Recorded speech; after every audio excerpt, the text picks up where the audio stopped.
Curso de Milagros, capítulo 21, Razón y Percepción. 7. La última pregunta que queda por contestar. 1. ¿No te das cuenta de que todo tu sufrimiento procede de la extraña creencia de que eres impotente? Ser impotente es el precio del pecado. La impotencia es la condición que impone el pecado, el requisito que exige para que se pueda creer en él. Solo los impotentes podrían creer en el pecado. La enormidad no tiene atractivo, excepto para los insignificantes. Y solo los que primero creen ser insignificantes podrían sentirse atraídos por ella. Traicionar al Hijo de Dios es la defensa de los que no se identifican con Él. Y tú, o estás de su parte o contra Él. O lo amas o lo atacas. O proteges su unidad o lo consideras fragmentado y destruido como consecuencia de tu ataque. 2. Nadie cree que el Hijo de Dios sea impotente. Y aquellos que se ven a sí mismos como impotentes deben creer que no son el Hijo de Dios. ¿Qué podrían ser entonces sino su enemigo? ¿Y qué podrían hacer sino envidiarles su poder y como consecuencia de su envidia volverse temerosos de dicho poder? Estos son los siniestros, los silenciosos y atemorizados, los que se encuentran solos e incomunicados, y los que, temerosos de que el poder del Hijo de Dios los aniquile de un golpe, levantan su impotencia contra Él. Se unen al ejército de los impotentes para librar su guerra de venganza, amargura y rencor contra Él, a fin de que Él se vuelva uno con ellos. Y puesto que no saben que son uno con Él, no saben a quién odian.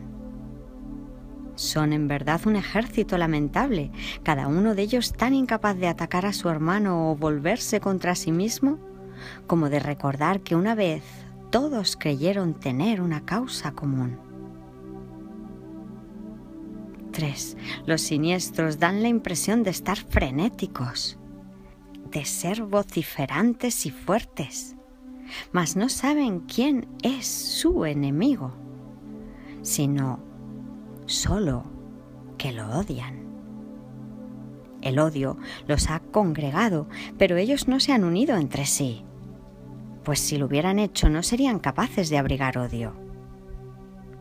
El ejército de los impotentes se desbanda en presencia de la fortaleza. Los que son fuertes son incapaces de traicionar, porque no tienen necesidad de tener sueños de poder ni de exteriorizarlos. ¿De qué manera puede actuar un ejército en sueños? De cualquier manera. Podría vérsele atacando a cualquiera con cualquier cosa. Los sueños son completamente irracionales. En ellos, una flor se puede convertir en una lanza envenenada, un niño en un gigante y un ratón puede rugir como un león. Y con la misma facilidad, el amor puede trocarse en odio. Esto no es un ejército, sino una casa de locos. Lo que parece ser un ataque concertado no es más que un pandemonium. 4. El ejército de los impotentes es en verdad débil. No tiene armas ni enemigo. Puede ciertamente invadir el mundo y buscar un enemigo, pero jamás podrá encontrar lo que no existe. Puede ciertamente soñar que encontró un enemigo, pero éste cambia incluso mientras lo está atacando, de modo que corre de inmediato a buscarse otro y nunca consigue cantar victoria. Y a medida que corre, se vuelve contra sí mismo pensando que tuvo un pequeño atisbo del gran enemigo que siempre elude su ataque, que asesinó convirtiéndose en alguna otra cosa. Cuán traicionero parece ser ese enemigo que cambia tanto que ni siquiera es posible reconocerlo. 5. El odio, no obstante, tiene que tener un blanco. No se puede tener fe en el pecado sin un enemigo. ¿Quién que crea en el pecado podría atreverse a creer que no tiene enemigos? ¿Podría admitir que nadie lo hizo sentirse impotente? La razón seguramente le diría que dejase de buscar lo que no puede ser hallado. Sin embargo, tiene primero que estar dispuesto a percibir un mundo donde no hay enemigos. No es necesario que entienda cómo sería posible que él pudiese ver un mundo así. Ni siquiera debería tratar de entenderlo. Pues si pone su atención en lo que no puede entender, no hará sino agudizar su sensación de impotencia y dejar que el pecado le diga que su enemigo debe ser él mismo. Pero deja que se haga a sí mismo las siguientes preguntas, con respecto a las cuales tiene que tomar una decisión para que esto se lleve a cabo por él. ¿Deseo un mundo en el que gobierno yo en lugar de uno que me gobierna a mí? ¿Deseo un mundo en el que soy poderoso en lugar de uno en el que soy impotente? ¿Deseo un mundo en el que no tengo enemigos y no puedo pecar? Y deseo ver aquello que negué porque es la verdad. 6.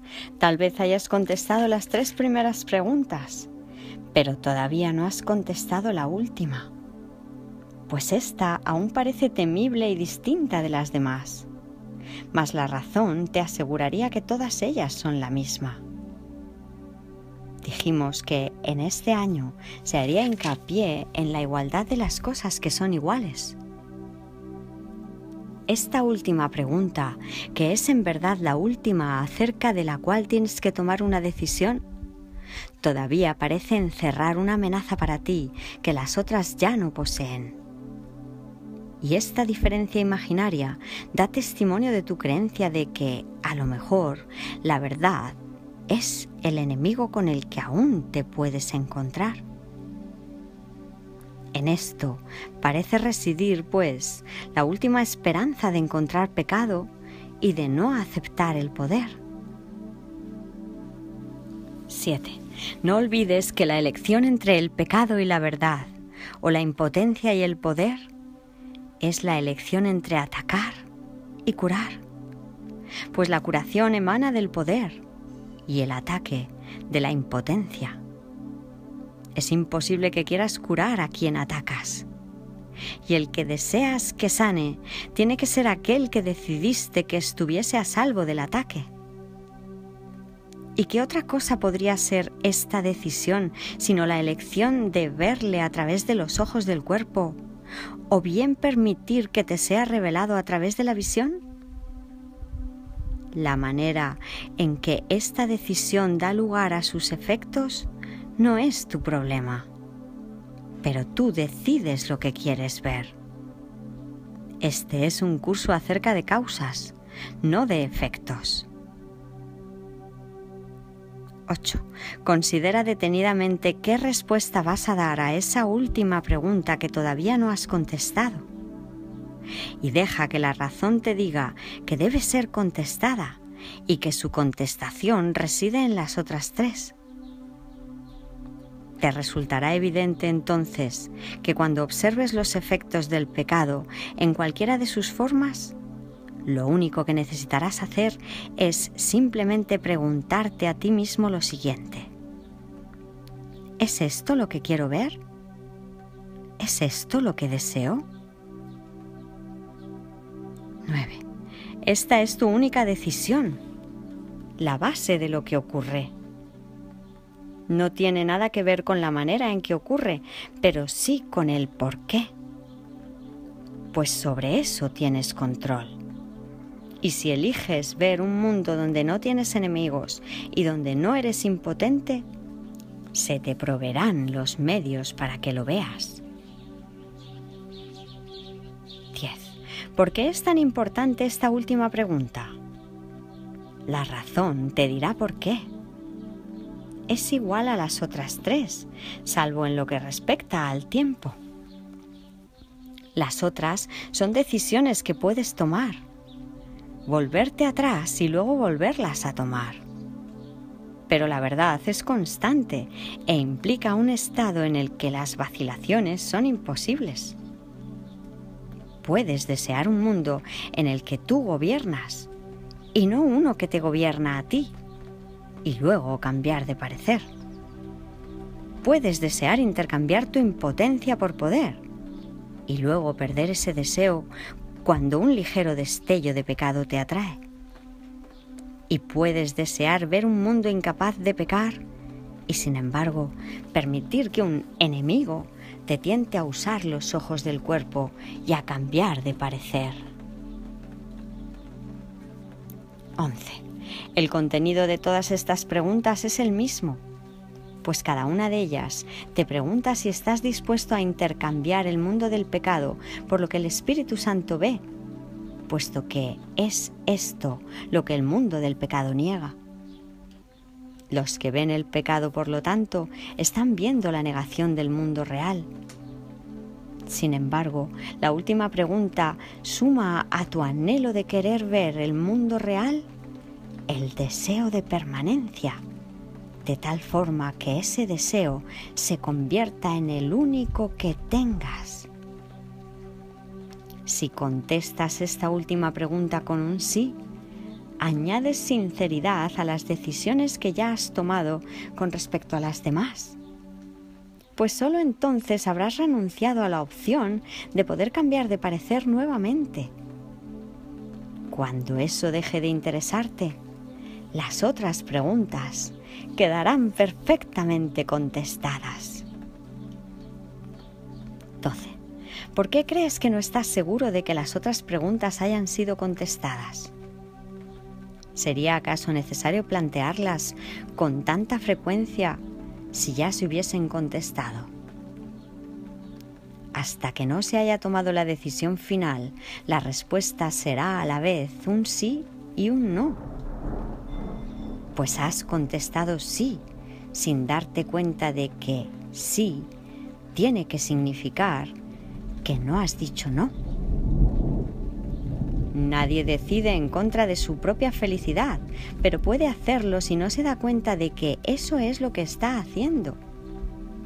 Y si él ve su felicidad como algo que cambia constantemente, es decir, ahora es esto, luego otra cosa y más tarde una sombra elusiva que no está vinculada a nada, no podrá sino decidir en contra de ella.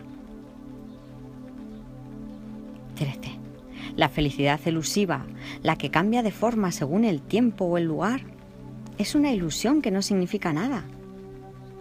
La felicidad tiene que ser constante porque se alcanza mediante el abandono del deseo de lo que no es constante. La dicha no se puede percibir excepto a través de una visión constante. Y la visión constante solo se les concede a aquellos que desean la constancia. El poder del deseo del Hijo de Dios sigue siendo la prueba de que todo aquel que se considera a sí mismo impotente está equivocado. Desea lo que quieres y eso será lo que contemplarás y creerás que es real. No hay un solo pensamiento que esté desprovisto del poder de liberar o de matar, ni ninguno que pueda abandonar la mente del pensador o dejar de tener efectos sobre él. ¡Feliz día, caminantes!